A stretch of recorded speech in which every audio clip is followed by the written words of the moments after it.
Em nome do Pai, do Filho e do Espírito Santo. Amém. Inspirai, ó Senhor, as nossas ações e ajudai-nos a realizá-las, para que em vós comece e para vós termine tudo aquilo que fizermos por Cristo, Senhor nosso. Amém.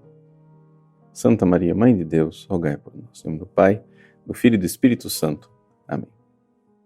Muito bem, com alegria continuamos o nosso curso a respeito dos 10 mandamentos, e nós estamos falando do 6º e do 9º mandamento. E na nossa aula passada nós falamos a respeito dos métodos anticoncepcionais, né? Ou seja, essa grande bomba atômica, né, que foi que abalou um pouco a cultura ocidental, quando o Papa Paulo VI, em 1968, reafirmou mais uma vez aquilo que é o ensinamento tradicional da Igreja, que nós não podemos aceitar os métodos anticoncepcionais. Essa encíclica, a Humanae Vitae, é uma das encíclicas mais extraordinárias, um dos maiores ações da providência divina dos últimos tempos. O Papa Paulo VI tomou a iniciativa dessa encíclica porque durante o Concílio Vaticano II os padres conciliares começaram a discutir essa coisa dos métodos contraceptivos, né? E o Papa, vendo que era uma matéria que influenciava diretamente o ensinamento de moral da Igreja, e a Igreja é infalível em matéria de fé e de moral, chegou e disse, não.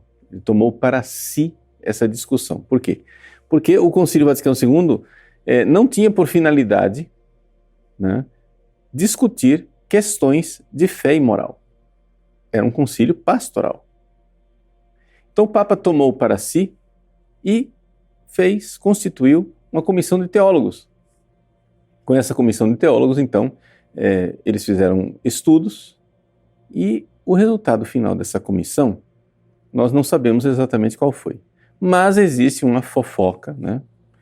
Tudo é segredo pontifício, então teoricamente a gente não sabe.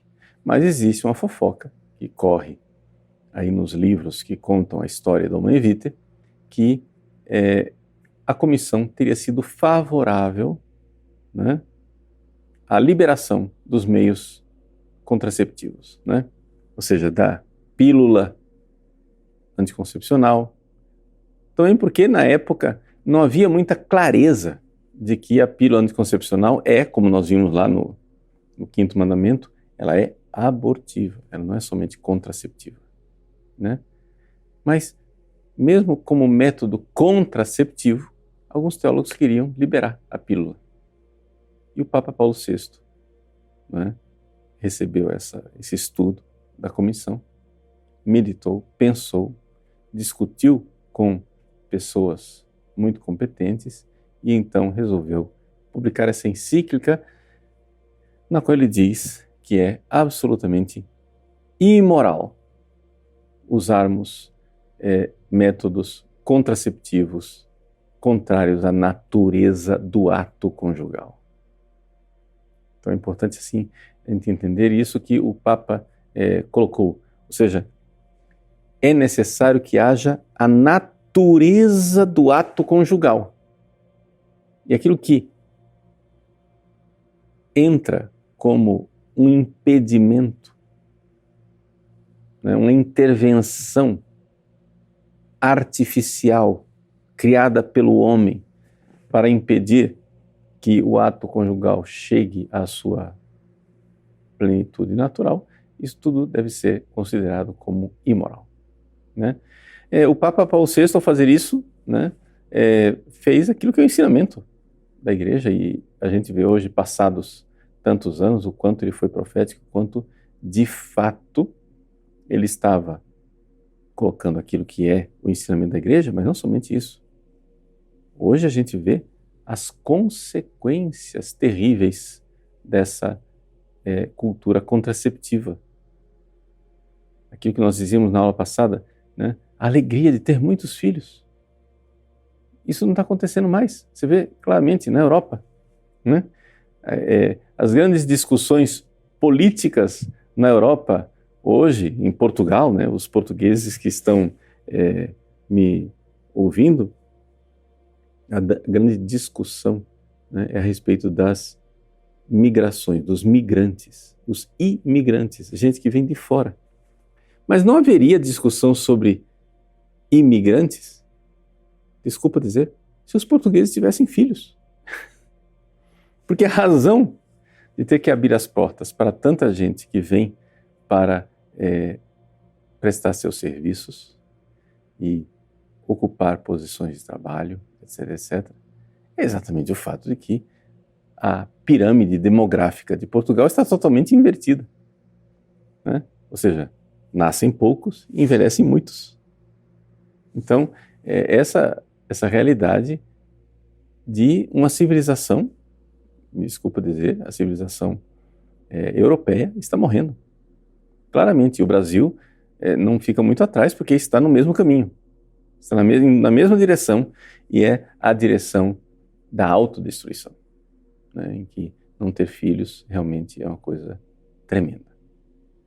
Dito isto, né, o Papa Paulo VI, então, chama a atenção para o fato de que os métodos anticoncepcionais, eles não somente são imorais em si mesmos, mas eles abrem a porta para muitas outras imoralidades. No número 17 da Humanae Vitae, ele diz, olha, não é necessário, qualquer pessoa que tenha reta razão, que tenha a cabeça no lugar, né, nós diríamos, vai admitir que camisinha, anticoncepcionais, etc., dá espaço para infidelidade conjugal e, usar a expressão que ele utiliza, a degradação da moralidade. Vejam como ele foi profético. Em 1968, né, quando ele escreveu esta encíclica, não tinha acontecido ainda o Woodstock, né? No entanto, as revoluções estudantis estavam às portas, iam acontecer, né?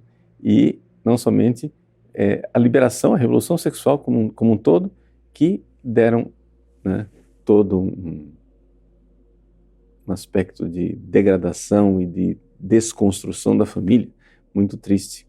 Então, a encíclica ela é muito importante e eu não deixo de enfatizar aquilo que é a grandeza desse ensinamento do Papa Paulo VI.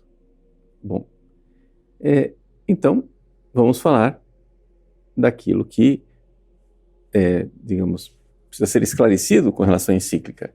Nós já falamos na aula passada por que é imoral, né, a contracepção. Só que a encíclica abre a porta para uma outra coisa. Se você for olhar no número 16, a encíclica diz que a Igreja é coerente consigo própria quando assim considera lícito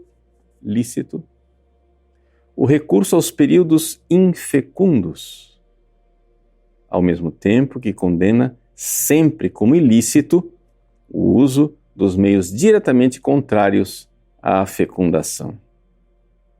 E o Papa diz que os dois casos têm uma diferença essencial. Vamos entender isso daqui. Veja, do que é que eu estou falando? Estou falando daquilo que é chamada a contraposição aqui entre os métodos naturais e os métodos artificiais, né? O que é que essa coisa de natural, né? Natural quer dizer o seguinte, que a natureza do ato sexual, ela se realiza na sua plenitude. E se não nascerem crianças é porque a própria natureza da coisa não quer que crianças nasçam, né? Por exemplo, se a mulher não está no seu período fecundo, se a mulher já está na menopausa, se existe algum problema de infecundidade no casal, bom, não nascem crianças porque não nascem crianças, mas o ato sexual em si, ele por si é capaz de fecundar e de dar origem à vida. Então pronto, ele está na sua natureza. O ato sexual cumpriu sua natureza. Então essa é a grande diferença, né? Quando você coloca camisinha, coito interrompido, DIU, contraceptivos, pílulas, etc., etc., o que você está fazendo? Você está impedindo artificialmente o ato de ter a sua natureza como ela é, como Deus quer que ela seja, né? Então é por isso que existem os métodos naturais, que são baseados em quê? os métodos naturais são baseados numa coisa chamada continência. Ou seja, assim, fazendo um pouco de piada por causa da obviedade, né? O método mais seguro, 100% seguro e infalível para não ter filhos é não ter relações sexuais. Pronto. Né? Quem não tiver relações sexuais jamais terá filhos. Pronto. Está resolvido o problema. Agora, dito isto, é evidente que se a pessoa se abstiver de relações sexuais no período em que o corpo da mulher está fecundo, então também não vai ter filhos. Então, os métodos naturais são todos eles baseados nisso, na continência, na abstenção, né, do uso do sexo. Ou seja, o sexo realizado em períodos infecundos. Não é? De tal forma que os métodos, como o método mais conhecido, por exemplo, o MOB, né, método de ovulação Billings, ou outros métodos como, sei lá, questão de termômetros, que se mede a temperatura basal e através de aplicativos a pessoa vai seguindo, né, a fecundidade da esposa. Todos esses métodos, eles são métodos que, na realidade, dão ao casal um conhecimento. Vejam, são eles baseados num conhecimento do corpo da esposa. A esposa pode aprofundar o conhecimento de saber exatamente quando ela é fecunda e quando ela não é fecunda. E tem mulheres que são capazes de observar o seu corpo de forma assim tão precisa, né, que tem mulheres que, seguindo o método Billings, são capazes de saber com que ovário ela ovulou aquele mês. Ou seja, ela conhece o corpo dela e ela vai acompanhando as mudanças físicas e ela diz, olha, eu estou quase ovulando, né? Vai acontecer a ovulação entre hoje e amanhã, e ela fica prestando atenção. E o que acontece? Na ovulação existe sempre uma pequena dor. As mulheres não notam. A maior parte das mulheres não nota. Mas as mulheres que têm um conhecimento do corpo, uma percepção maior, algumas têm esse talento, essa capacidade, conseguem notar. Opa, esse mês foi diferente, foi do lado direito. Né? Então, assim, é tudo baseado num conhecimento. E aí se usa esse conhecimento. Eu sei quando a minha esposa está fecunda. Eu sei quando eu, mulher, estou fecunda. Pronto. E aí se faz ou não o ato sexual.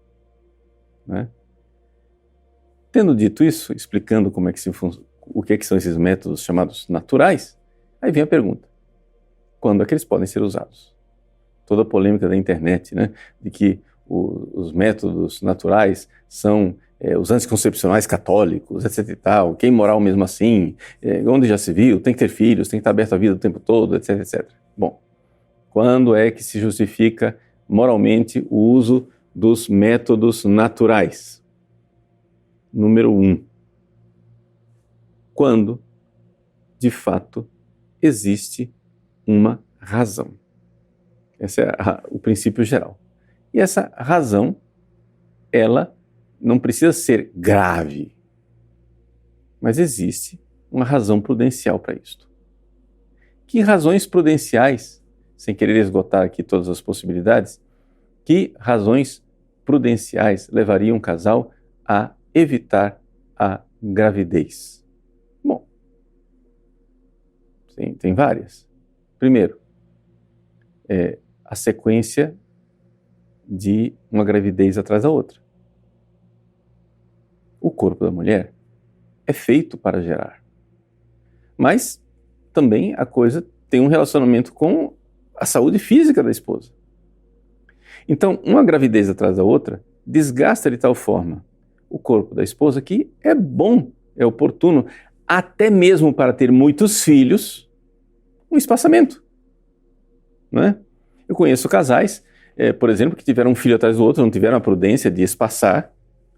O corpo da esposa se desgastou, eles queriam ter filhos numerosos e tiveram que parar no 3º, 4º filho. Pronto. Queriam ter mais, mas não deu. Por quê? Porque o corpo da mulher, o corpo da esposa não suportou, né? Se tivessem sido mais prudentes, por quê? Questão do parto cesáreo, é um fator complicador.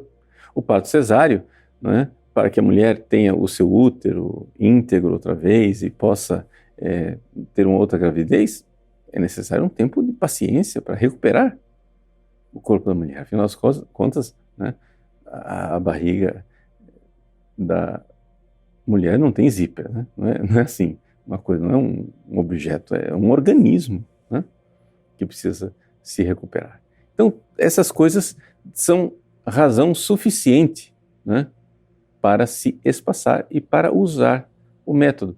Mas é importante recordar, né, aquilo que são o que torna moral o uso do método natural. Número 1, tem que haver uma razão suficiente. Número 2, tem que haver mútuo consentimento. Por quê?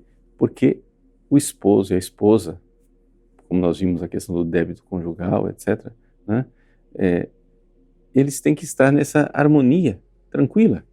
Chegar a dizer, não, nós vamos nos abster. Número 3, tem que ser afastado o perigo de incontinência. Por quê?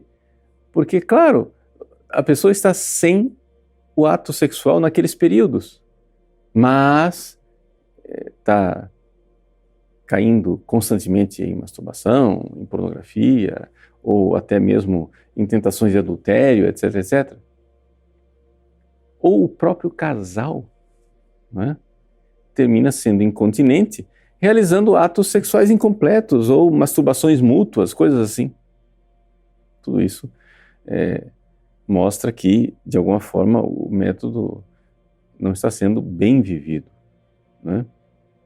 Então, essas realidades precisam ser consideradas, né, quando o casal vai falar de método natural.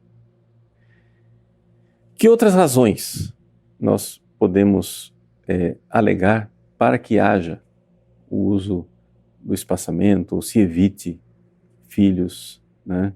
Bom, como eu falava da saúde da esposa, existem situações em que o engravidar representa um risco verdadeiro para a esposa, né? É importante, no entanto, avaliar essa situação com uma certa sabedoria. Por quê? Porque os nossos médicos, infelizmente, a maioria, estão treinados para a contracepção e para diminuir a população mundial. Então, muitos médicos, ginecologistas e obstetras fazem terrorismo em cima da mulher. Então, eu sempre aconselho que se peça uma segunda opinião. Quando o médico, no terrorismo, chega e diz, não, você não pode engravidar de jeito nenhum, etc e tal, isso e aquilo. Tem que pensar bem se é verdade. Porque, infelizmente, é bastante comum que médicos exagerem e façam essa espécie de terrorismo em cima do casal para que eles não engravidem mais, né? Ou seja, o casal tem um filho, tem um segundo filho, pode saber. O obstetra, o ginecologista começa a fazer terrorismo. Não, agora chega, vamos fazer ligadura, vamos fazer vasectomia, chega, 2 basta, basta, basta. Infelizmente, essa é a cultura, né, que está sendo propagada nas faculdades de medicina. Mas existe, de fato, casos em que a gravidez é um perigo real para a mulher e isso justifica plenamente a utilização dos métodos naturais. Aí você vai dizer assim, mas padre, quando é assim, quando é um risco para a vida da mulher, nós vamos ficar aqui jogando na loteria para a questão do método natural? Porque eu conheço casais que seguem o método natural e engravidam. E aí, como é que eu posso garantir a integridade física da minha esposa? Bom, o que acontece é o seguinte, gente. As pessoas que seguem o método natural e engravidam é porque não observaram de forma devida aquilo que é a janela, né, do período infecundo. Ou seja, deixa eu explicar para vocês. Existem dias em que claramente a mulher está fecunda. Existem dias em que claramente ela não está fecunda. E existem dias ali no meio em que pode haver uma zona de penumbra, dependendo do organismo da mulher, como ele se comporta. Então, o que é que acontece? O casal resolve arriscar. Bom, se você resolve arriscar, meu irmão, aí, né, quando você está falando de risco de vida para sua esposa, e você quer ter a perfeita certeza de que não vai engravidar, então isso quer dizer o seguinte: no prazo de um mês, no ciclo menstrual da sua esposa, você tem uma janela bem apertada, onde pode acontecer o ato sexual. Não é? Por quê? Porque naquela janela, né, você tem a certeza de que não vai acontecer a gravidez.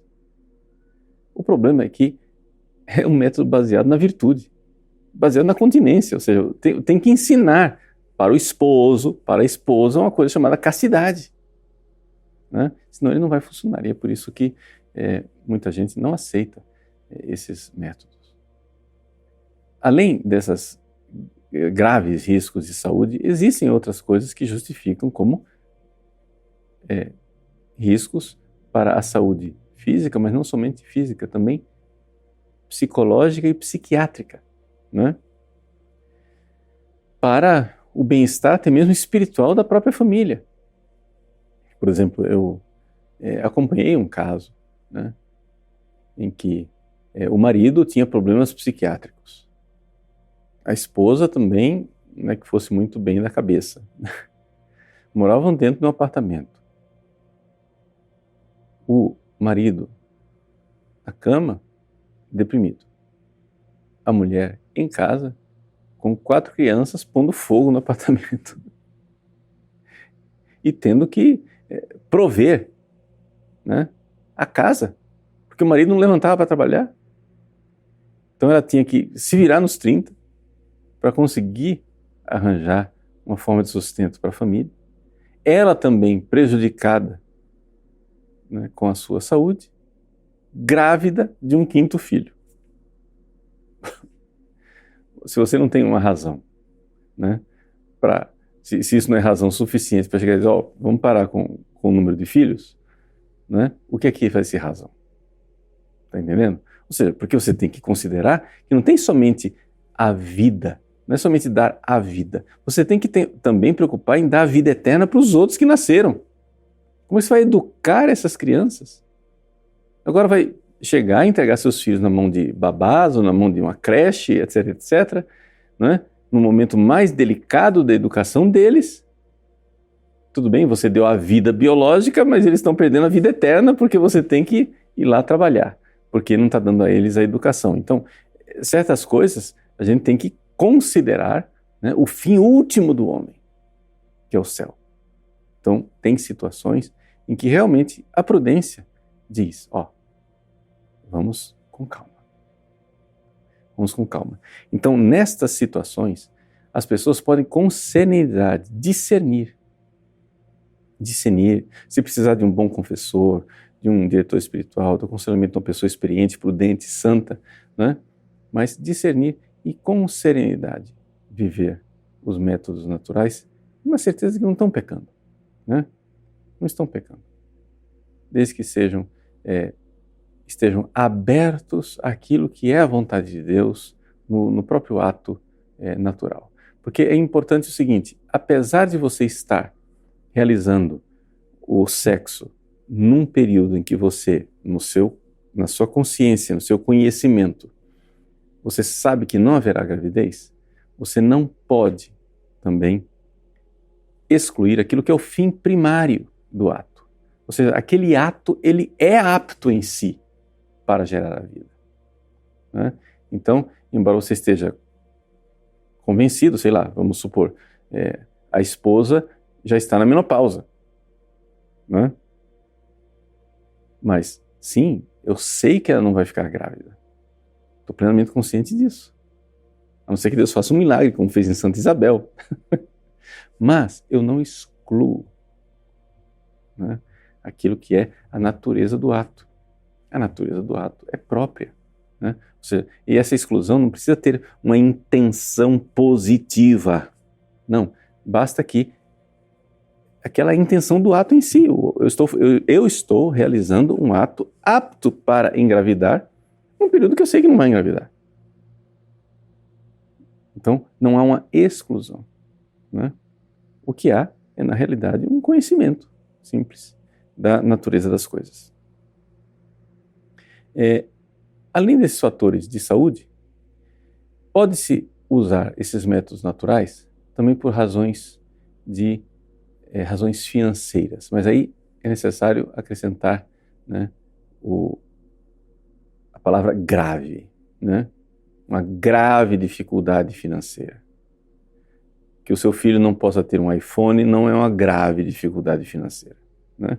Nós estamos falando aqui de pobreza mesmo e de miséria, né? Então, nesses casos, é possível, né, quando você vê que realmente a família vai sofrer com essas realidades, então ali existe uma possibilidade de usar esses métodos. Também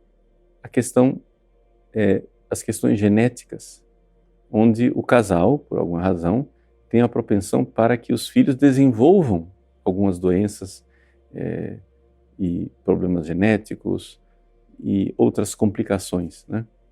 Todas essas coisas tornam possível o recurso ao método natural. Então essas são razões.